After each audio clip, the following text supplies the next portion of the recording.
Então, o tema, o título hoje dessa pregação é orações não respondidas, porque ouvidas, todas as nossas orações são ouvidas, pode ter certeza. Todas as nossas orações são ouvidas, elas muitas não são respondidas na hora que nós queremos. Mas eu quero falar sobre isso pautado na história de uma mulher na Bíblia, 1 Samuel capítulo 1. Quem já ouviu a história daquela mulher da Bíblia chamada Ana? Alguém? Ana da Bíblia, quem conhece? Ana, ela era? Hã? Ana era estéril. Quem lembra disso? Ela não poderia ter filho. E a Bíblia fala que o esposo dela naquela época, naquela geração, quando a mulher não poderia ter filho, o marido tinha que casar com outra mulher para dar filhos para ele, descendentes para ele. Então ele casou com Ana e ela não podia dar filho para ele. E então ele foi lá e casou com uma mulher chamada Penina, se eu não me engano o nome dela. E essa mulher sempre passava na cara de Ana. Essa deu vários filhos para o esposo de Ana. E essa mulher sempre passava na cara de Ana. Ih, você é seca. Ih, você não tem capacidade de dar um filho para o seu esposo. Porque naquela época era lei, a mulher tinha que dar filho. E ela ficava passando na cara de Ana que Ana era seca, que Ana era estéril. E Ana vivia amargurada. Ana vivia triste porque ela não conseguia dar um filho para o esposo dela. Você sabe que Ana era crente, né? Ana era crente. Ana ia para a igreja. Ana buscava, Ana sacrificava. Ana orava e orava muito. Ana até sacrificava para ter o filho desejado. Mas a Bíblia fala que Ana não tinha recebido resposta à oração dela até um certo dia. Olha só, versículo 6, para você entender um pouco, não vou ser o capítulo todo. Versículo 6 fala assim: e a sua rival excessivamente a provocava para irritar, porque o Senhor lhe tinha cerrado a madre. Ué, como assim? Ana não era estéril, não? Ana não era seca, não? Não.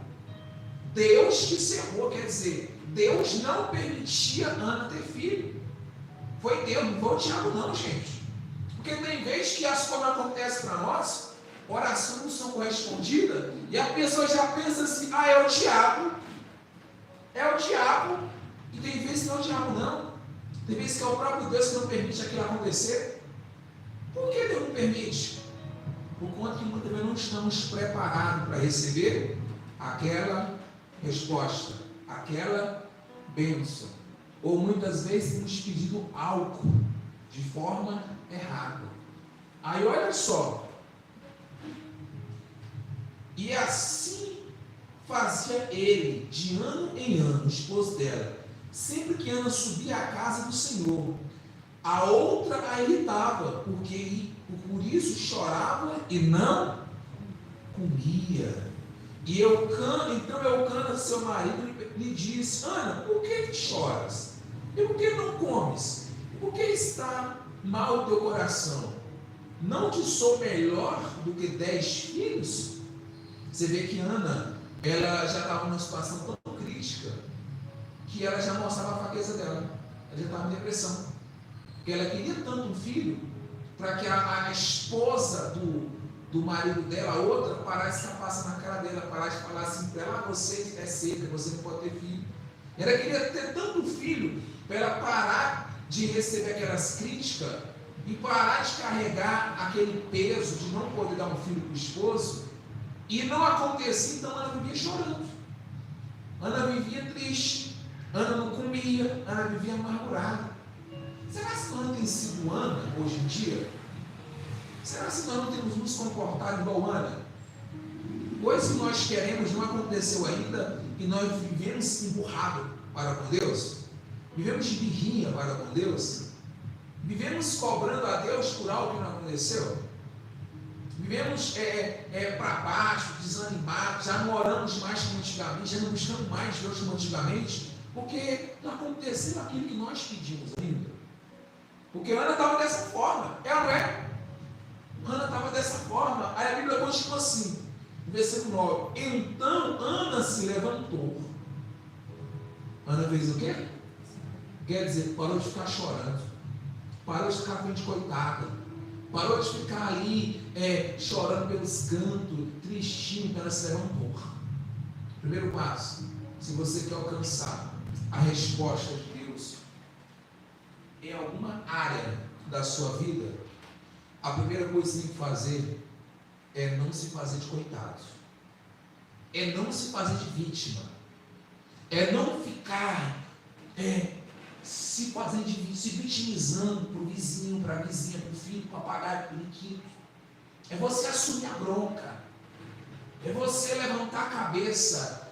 Deus, até hoje o meu esposo, até hoje eu não consigo comprar minha casa própria, até hoje eu não consegui a mudança que eu tanto quero, a bênção que eu tanto quero, mas eu me levanto, eu vou parar de ficar me fazendo de vítima, vou parar de ficar chorando pelos cantos, contando a minha vida para A, para B, para C, que não vai mudar nada, e eu vou passar a confiar em Ti, vou passar a depositar as minhas tristezas, as minhas ansiedades nas Tuas mãos. Aí olha só, então Ana se levantou, depois de comeram e beberam em Siló, e Eli, sacerdote, estava sentado numa cadeira, junto ao pilar do templo do Senhor. Ela, pois, com amargura de alma, orou a quem? Ao Senhor. Ela não foi chorar nos pés do marido dela, ela não foi ficar brigando com a outra esposa e marido dela. Ela entendeu: esse problema não tem ninguém que pode resolver para mim. Essa situação não adianta choro, essa situação não adianta ficar falando para ninguém. Essa situação, essa resposta que eu quero receber, eu só posso alcançar essa resposta através da oração, através da humilhação perante a Deus. Aí olha só, então Ana orou com amargura de alma e chorou abundantemente e fez um voto dizendo: Senhor dos exércitos, se benignamente atentares para a aflição da tua serva, e de mim te lembrares, e a tua serva não te esqueceres, mas a tua serva deles um filho, homem, ao Senhor o darei todos os dias da sua vida, e sobre a sua cabeça não passará navalha. E sucedeu que, perseverando ela em orar perante o Senhor, quer dizer, até uns momentos, uns anos atrás, a oração de Ana era ter um filho, para mostrar que tinha um filho, para tirar a vergonha de ser estéril, para que a inimiga dela, entre aspas, a rival dela, que era a outra mulher do esposo, parasse de ficar brincando com a cara dela, humilhando ela. Não era isso? E por conta que a vontade dela era essa, ela não tinha filho, a oração dela não era ouvida, não era respondida. Mas a partir do momento, minha gente, que ela mudou a intenção dela, presta atenção, a partir do momento que ela parou de querer receber a resposta de Deus, receber o milagre, para querer mostrar para os outros, e ela falou assim: sabe da coisa? Senhor, eu faço um voto contigo aqui hoje. Se o Senhor me der um filho, eu quero um filho homem, esse filho eu vou te dar, ele vai te servir. Quer dizer, o desejo dela não era mais se amostrar, dizer que tinha um filho. O desejo dela era ter um filho para servir a Deus. E a Bíblia fala que Deus deu o filho para ela. Mas por quê? Porque ela perseverou em oração. Presta atenção, muitas vezes você tem orado por algo ou por alguém, e não tem tido resposta, mas será porque Deus não respondeu ainda? A pergunta é: será qual tem sido a intenção da sua oração? Eu já vi muitas mães, presta atenção, senhoras, eu já vi muitas mães orar para o filho sair do caminho. Eu já vi muitas mães orar, ou muitas esposas orar para o marido deixar de beber. Orar, mães crentes, pessoas de igrejas, orar por alguém. Ah, meu Deus, que o meu marido, ele venha parar de beber. Mas por que não para? Sabe por quê? Porque muitas vezes a intenção dela, por que ela está orando para o marido parar de beber? Será que não é só para o marido parar de beber e dar mais atenção para ela? Deixar amante? Então, se a intenção for essa, Deus não vai responder. Porque a intenção da pessoa é só que o marido venha deixar ela de beber para dar mais atenção para ela. Mas quando a intenção é, Senhor, eu peço a Ti, Pai, que o Senhor venha transformar o meu esposo, transformar o meu filho, transformar a minha vida, porque eu não quero mais, Senhor. Eu não quero mais ver o meu esposo, o meu familiar, sendo escravo das drogas. Porque se ele morrer hoje, vai para o inferno, Senhor. Está perdido, então transforma ele, para que ele venha te conhecer, para que ele venha ter uma experiência contigo, assim como eu tive uma experiência também. Vocês estão entendendo? Então a intenção não é que a pessoa venha se mudar para si próprio, não, mas para ele conhecer a Cristo Jesus. Então, qual tem sido a intenção das minhas orações? Por que as minhas orações não têm sido respondidas? Será que Deus não está? Deus está vendo, minha gente, mas o problema é a intenção.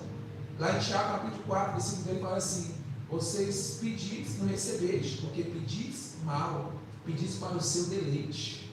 Quer dizer, a pessoa, ela quer resposta de Deus para o seu deleite. Ela não quer, exemplo, eu quero, meu Deus, prosperar.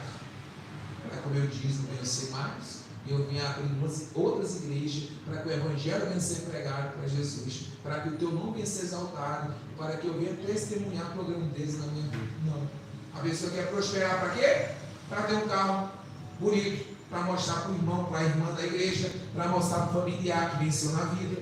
Você acha que Deus vai prosperar dessa forma? Não, porque a intenção é má. Então, se a intenção é má, Deus não vai responder.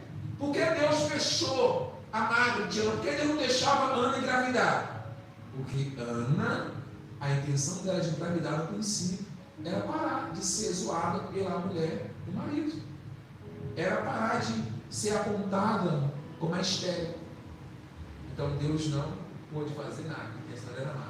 Mas quando ela quis um filho, para a glória do caminho de Deus, e deu o filho dela para servir a Deus, ela teve aquele filho e teve mais 5. Você está entendendo? Então não desanima não. A Bíblia fala que Ana, ela fez um voto, também ela percebeu na oração. Você está orando por algo, por alguém há anos, há décadas, e já está desanimado, já não crente. Continua orando, continua crendo. Pastor, a provação não tem, que é tantos anos que eu estou orando. Continua orando, não para. O meu tempo não é o tempo de Deus. Não vai ser na hora que eu quero, vai ser na hora que Deus vê que eu estou preparado para receber essa bênção. Quando Deus vê que você está preparado, a bênção vai chegar até você, a tua oração vai ser respondida. Amém? Mas isso se responder só daqui 10 anos, pastor, eu vou continuar orando, eu vou me analisar, eu vou ver, Deus, será que o culpado sou eu? Por que ele não respondeu a minha oração? Será que eu estou orando errado? Será que eu estou pedindo de uma forma errada? Você está entendendo? Eu me recordo de uma situação que eu passei numa igreja em São Paulo, se eu não me engano, e o rapaz sempre caía. O rapaz sempre caía no mesmo erro. E ele falava assim: pastor Bruno, eu tenho que mudar, eu quero vencer. Porque, poxa, a minha avó era obreira, a minha mãe é obreira da igreja, minha família toda é obreiros. E eu estou aqui viciado em pornografia, aqui na situação crítica. Eu tenho que vencer para não envergonhar a minha família. E por enquanto ele tinha esse pensamento, ele não vencia, porque ele queria vencer para tirar a vergonha da família. Ele não queria vencer para o bem dele. Ele queria vencer para agradar os outros. E não conseguia. Até um dia que ele entendeu: primeiro eu quero mudar, eu tenho que mudar é por mim e por Deus. Não é pelos outros. Não é pelos outros. Vocês entenderam, minha gente? Então vamos continuar orando, vamos continuar perseverando, não vamos desistir, não vamos chutar o balde, não vamos desanimar. O Bíblia fala que tem tempo para tudo debaixo do céu. Aí o Eclesiastes fala, tem tempo para chorar. Qual é o nome da senhora? Vai ter dia que você vai chorar. Angustiada. Para baixo. Uma ofensa, um familiar. Ajudou tanto alguém. Filho. Familiar. E quando você mais precisa, ele vai te ajudar. O que você vai fazer? Você vai chorar. Vai chorar. Vai ficar para baixo. Mas a Bíblia também fala, gente, que tem tempo para sorrir. Então, a senhora vai chorar, mas o choro é passageiro, daqui a pouco você vai estar rindo. É verdade. Tem tempo para plantar, mas também vai ter tempo para você colher. Amém? Amém. O tempo não é meu, o tempo não é teu, o tempo é de Deus. Se você está passando por tempo de chorar, chora, mas chora com Deus, não blasfêmia, porque daqui a pouco vai chegar o tempo de ir. Está no tempo de plantar, plante, mas plante coisas boas. E se você está no tempo de colher, colhe, mas colhe com cuidado. Se você está plantando coisas erradas, ruins que você plantou lá atrás, colhe de cabeça erguida. Não fica murmurando, Deus, eu estou na tua casa, eu estou passando por isso, por aquilo. Não, isso é consequência de coisas que nós plantamos lá atrás. Mas planta, colha de cabeça erguida. Amém?